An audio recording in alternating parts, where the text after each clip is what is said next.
Welcome back to another episode of Unfiltered with our latest guest and latest recruit at the Vodacom Bulls, Cornel Smit. Cornel, thank you so much for joining us. Welcome, Cooper. Yeah, 1 week in, what's it been like? Yeah, like I said, obviously, just 1 week, but yeah, so far it's been really, really good. The boys are super friendly and yeah, still finding my feet a little bit, but Pretoria's good, the boys are good, the Bulls are good, everything's going well, so very happy to be here. Smooth transition, enjoying Pretoria. So I know it's only been a week. The weather, getting used to it.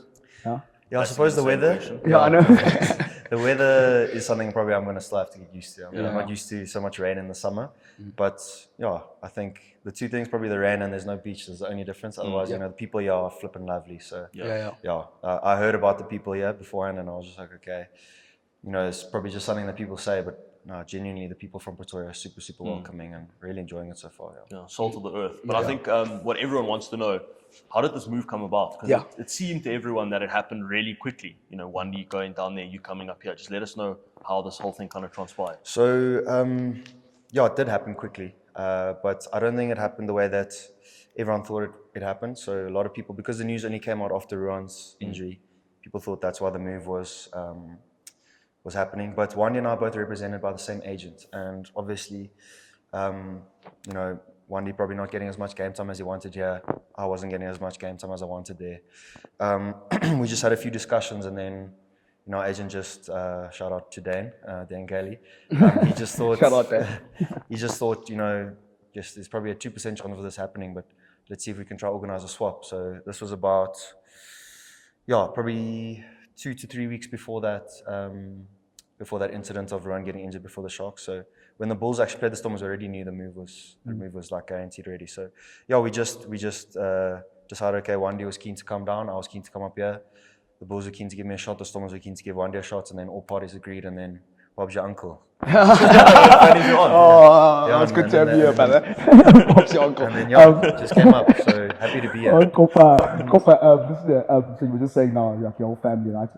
In this part of the world, our Bull supporters, they must be so pumped to have you out here, man. Yeah, obviously my mom's from up country, so all of her side of the family are all Bulls fans and Bull supporters. So I suppose it's about time. Spent 8 years down there in Cape Town playing for Province and Stormers, so I think it's time for me to represent the other side of the family, Yeah, so, 100%, and capital of rugby, the best union in the country, all of that. Exactly. Really? Okay. Quickly, the full disclosure, you guys know each other. Maybe you want to discuss that? Yeah, I'll say how we know each other. So KK was at Rondebosch in junior school, and geez, I always say, how do you know someone went to Bishops? They tell you. But Here we go. So obviously I was at Bishops and he was at Rondebosch, so we played rugby against each other from under 9. That's when we started playing. Under 9, And then KK went to Redham in high school, and then I still stayed at Bishops. So we had very similar friend groups, and we saw each other quite a lot actually growing up. So. Did you play rugby against him when he was at Redham? No, we didn't play. We played like they do. I told you. Did he really play hooker in high school? He told everyone. Okay, so that's all.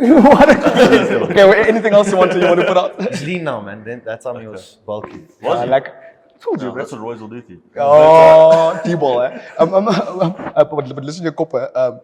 Quick one, not a quick one, this is quite a deep one, but growing up with you and just seeing you compared to all the rest of the gents, your mentality towards the game, everyone always felt there was something a bit different about you. Yes, you were a talented rugby player, even from the grade 6, 7 days. But there was always that drive that you had that none of us actually had, you know what I mean? A lot of us didn't have. Where did that come from, Koni?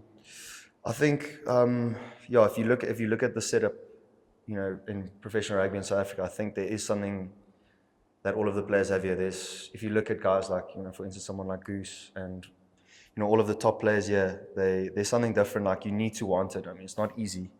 There's a lot of challenges, and you have to give up a lot of stuff like holiday, sacrifice, train. When all of your mates are out, having a good time together, you have to stay in. You've got training the next day.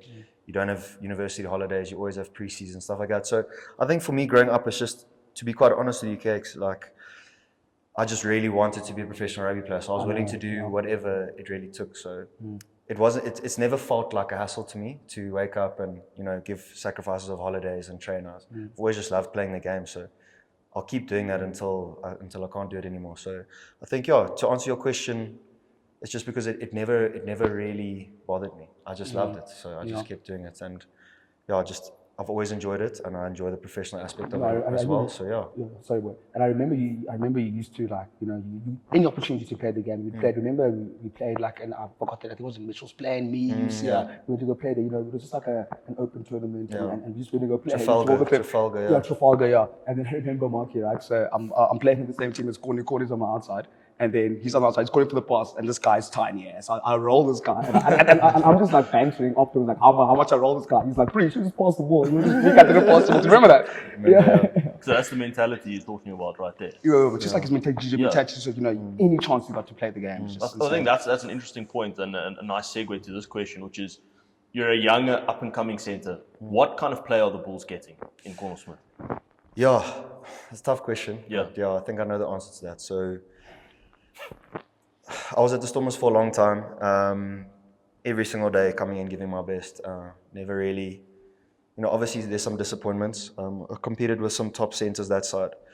But yeah, I think what the Bulls are getting, they're getting like a super, super hard-working centre. Super hard-working, versatile, skillful. Probably the main thing is just work rate on and off the field.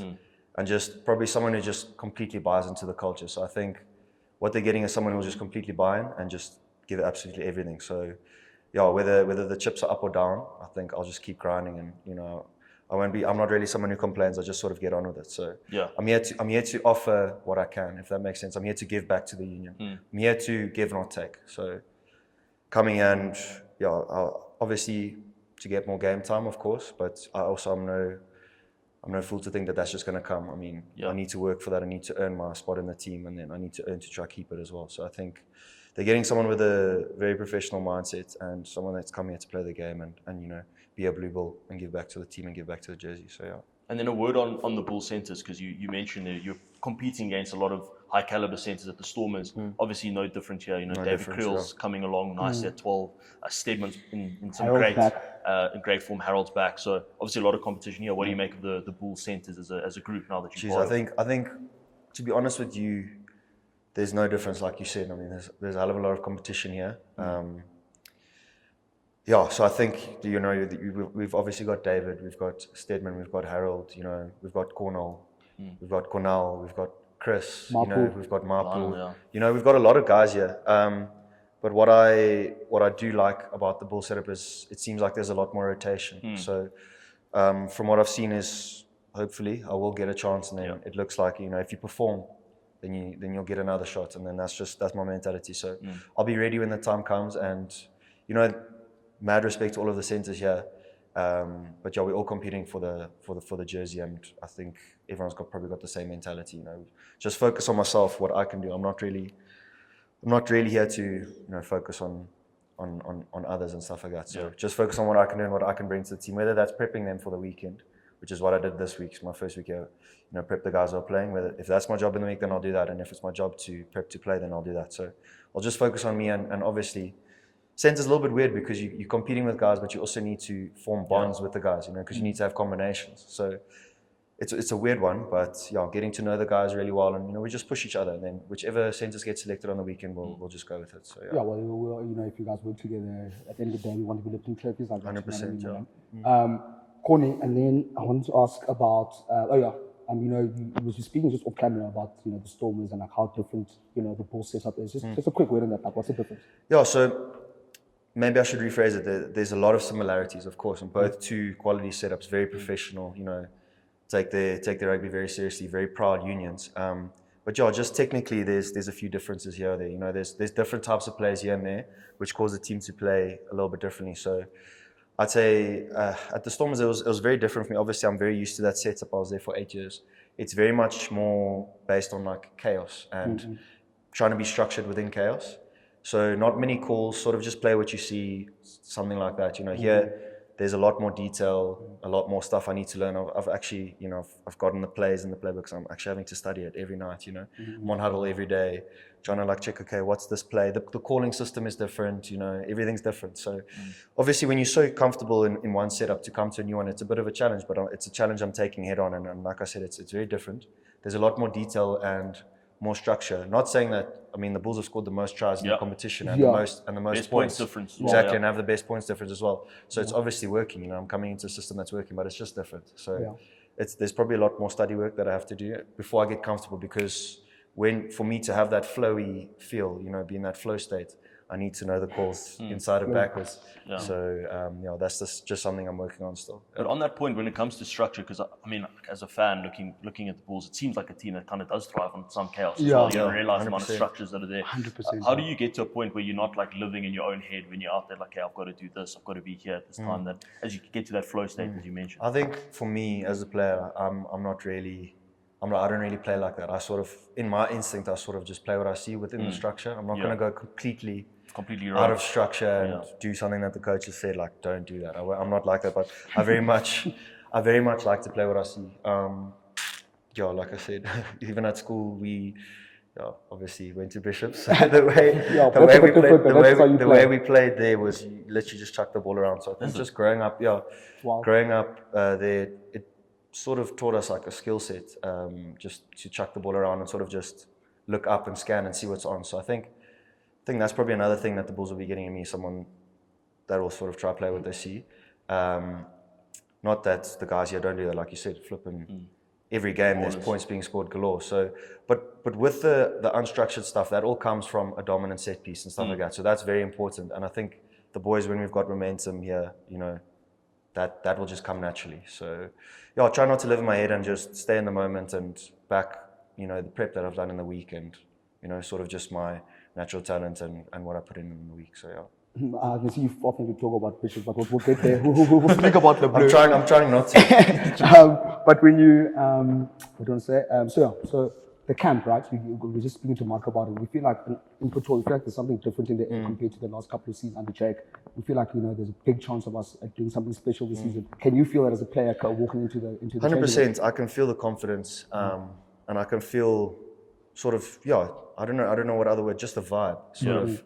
The boys are very very comfortable with each other, and geez, they work for each other. So I'm very impressed with what I've seen in the first week. Like I said, it's just my first week here, so I'm still trying to find my feet. But I can see that, you know, there's no two ways about it. We're here to win competitions. So it's a little bit challenging for me to come in the middle of the season. You know, you don't really have a preseason to get used to all the systems and structures and try to play yourself in. But we're not here to complain. Didn't come here for a haircut. Came to play, and so it's like walking them out.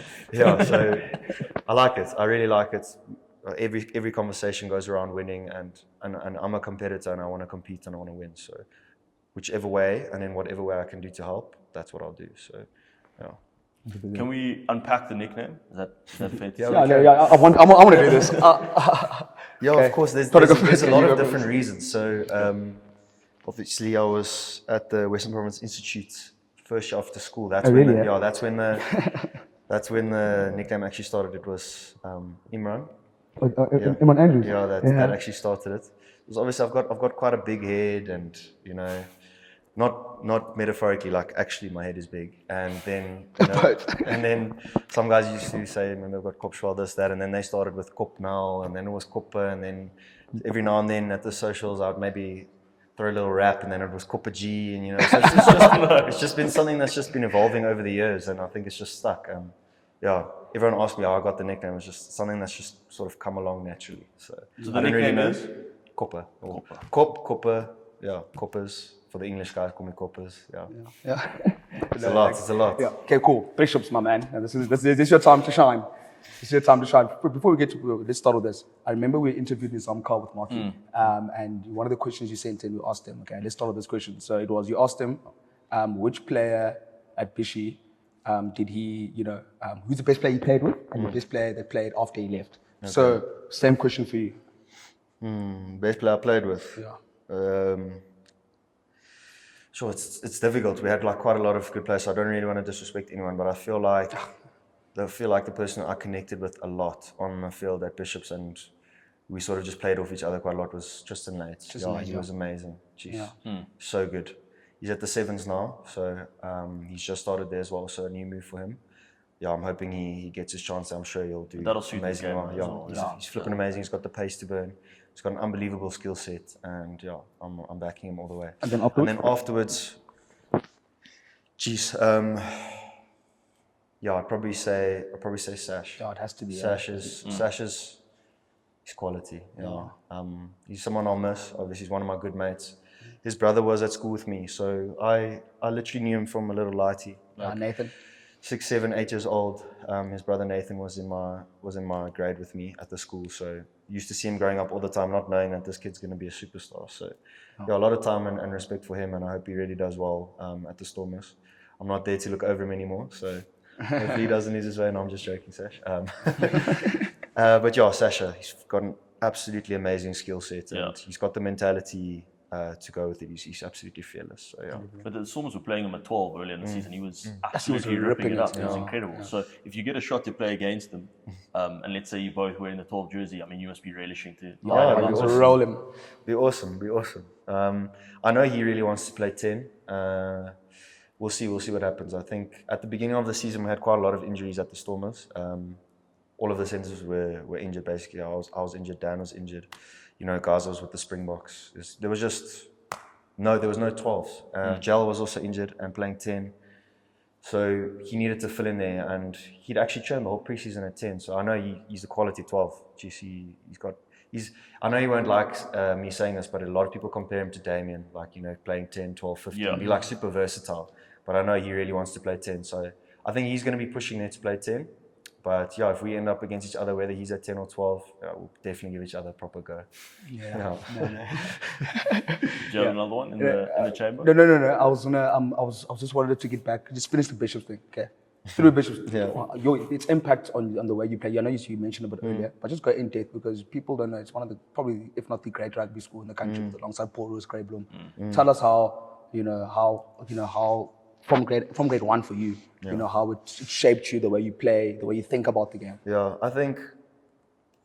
Yeah, I don't want to blow my school's trumpet, but I mean, I think there's a reason why there's so many guys from the school that, you know, for a southern suburb school, not like we have a great rugby tradition, you know, of course, but I think there's something in the water there. Like at the Stormers now, I think we have 5 or 6 guys that are contracted. Before us, there was, you know, guys like Nick Costa, Francois Lowe, you know, Johnny Kotze, Tim Sweel.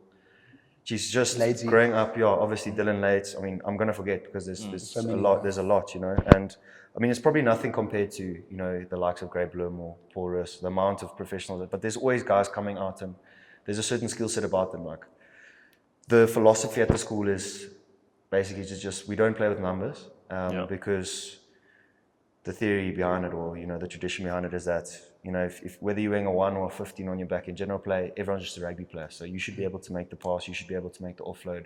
We work for each other. We're not individuals, and, you know, we play running rugby there.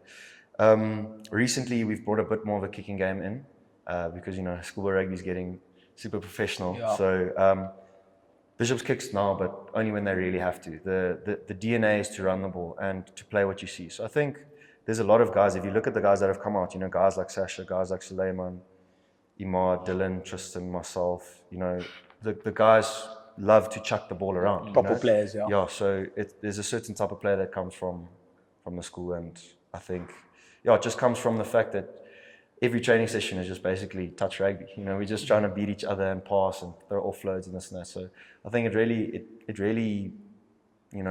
adds to a skill set because it's not just head down. And there's a time and a place for that, don't get me wrong. When nothing's on, you need to take responsibility of the ball. But we want to chuck the ball around. And I think that has a big influence on why I probably want to play rugby so much and the way I play. So that's sick. Yep. No, you can tell the passion and the excitement in that. But now at the Bulls, I think. We're done now. What do you hope to achieve here? I wanna. It's cliche, but I want to give back to the jersey. I want to find a home here. Tricky question. I obviously, you know, the goal is to become a starting centre. Of course, that's the goal. No one comes to a union and that's not the goal. But I want to find a home in the Bulls. I want to really, really find a place where I can give my all. And it's quite a, you know, you don't want to sound arrogant, but I want to be a Bulls legend. So that's my goal coming here. So I want to play as much as I can. I want to give back to the team, and I want to make Pretoria my home. I'm not coming here just as a little stint or whatever. I'm coming here to be one of those guys on the board. Yo, over that's there. that's touching, especially coming from Cape Town, and you're with your background. I mean, once you become a Bulls legend, I mean, the people will love that for sure. Connie, lovely boy. Happy to end on that. No, there was something else I wanted to ask you. I forgot now. Anyway, let's do the blind rating. Blind rating. Okay, go for the blind rating. Okay, cool. Blind rating, Connie. The what? Blind rating. Look, I'm gonna explain it. Relax. It's called blind rating. Okay. Okay. You put a blindfold on. Where's the blindfold? No, I'm joking. Okay, fine. So it's 1 to 5, right? Yeah, and then I'm gonna give you a name, but you don't know which player I'm gonna say next. So you must rank that player from number 1 to number 5. 1 being the best. You ready? So this is Not any of my teammates, is it? No. It's all. Okay, It's all 13. All 13s. Okay. Okay. Wait, do you prefer 12 or 13? I don't really have a. It's a tough question. I'm probably more of a 12, but like I've played gotten 12. to that point where, geez, I'm both. I know I love both. So Okay. Okay, cool. Get us to 13 because Stick that's to all. 13, Okay, okay. cool. Let's go. Kyrie Ringrose. Okay, can I have one question before we start? Is it current players and No, previous players? these are all current players. These Okay, are all current players. Okay, Yeah. cool. Okay, Gary Ringrose, I'm gonna go at number 3. 3. Yeah. Cal Fiku. Yeah. 4. Jeez. Rico Ioane. 5. Jeez. Kuridrani. Okay, 2. Jesse Krill. Okay, Jessica's number 1. Who do you think I'm going to say? Okay, no. I was thinking like I don't know actually what I was thinking. So okay, but if I was to go without a blind rating, Yeah. okay, what name? Okay, I'd probably go with Fiku at number 1 now. Yeah. I don't know who I was expecting actually. I don't know who I was expecting. Fiku at number 1, Ringrose at 2. Who were the other 3? It is Kuridrani, Rico, Rico, Ioane. and Jesse. Yeah. Rico 3, Jesse 4, Kurandrani 5. Okay, nice. And then just one last thing. When you're coming into Loftus, right? Which of the guys have you connected with? I know it's only been a week, but which of the guys will make your life a bit easier out here? I suppose it's a little bit, the first week is tough because you sort of stick to the guys that you know, that I knew before. So So which guys? Which guys? Swaggy P, Sergio, he's been really good to me, of course. yeah. And then I spent a lot of time with Chris Smith at Marty's. So those 2 guys are, they've made my life quite a lot easier. And is there anyone else I'm missing? Also, a lot of guys have played like invitational games. I played Craven Week with Jan Grobbelaar. He's met, I know him very well. Zach came back today from holiday. I know Zach, he's from, Paul Jim. Via Steenkamp, I played with in that. There was like a Toyota Challenge invitational game where we played against the Cheetahs 2 years ago.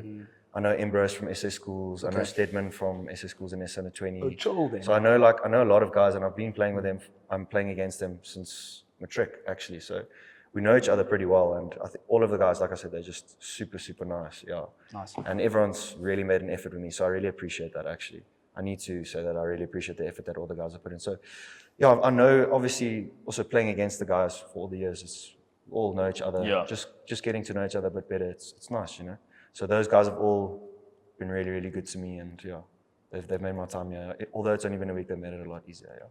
Yeah. And then one more before we get to quick fire. I'm interested in altitude and the effect. Is it overblown? Because I'm sure you've seen the sign when you walk out to Loftus that says altitude, whatever it is, it really matters. Are the lungs burning a bit, or is it overblown, do you reckon? I think coming from South Africa, we always would come on school tours here, under 19, under 21 Curry Cup, Super Sport Challenge, all that stuff. We'd come up and play at altitude. So it is tough, of course, but it's something that I know. It's something that I'm familiar with. So of course, there's definitely, you can feel it, but it's not, I say for me, it's probably not as bad as maybe someone who would sign from overseas. Let's say like, for instance, I'll use one of my mates at the Stormers, Ben Loader, who came down from London Irish, had never played at altitude before. And then his first game for the Stormers was against the Lions. Yeah. He came and he was like, bro, that altitude was next level. And for me, growing up, we travel, the schools we travel between Joburg and Pretoria. So it's definitely like the warm-up. That's probably the toughest part for me because to get warm, you're like, but then when your second breath comes in, then it's all good. So yeah, altitude is definitely a factor, but something that's probably I've encountered a lot growing up. So yeah, I was expecting it, if that makes sense. No, of course. I'm just picturing Ben Loader's first game against the Lions driving through Hillbrow to get to.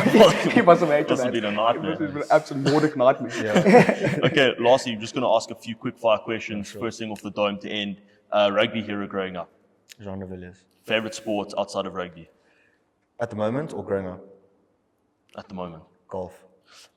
Best player you ever played against? Yo. Andrew Pollard. Jeepers. When you play Like a couple weeks ago. In Oh, the yeah, Champions Cup. yeah. That was an wild incredible game, by the Unbelievable way. game. Yeah, we should have spoken more about that. That was phenomenal. Going out or staying in? Both. Tackle Going or crash out. ball?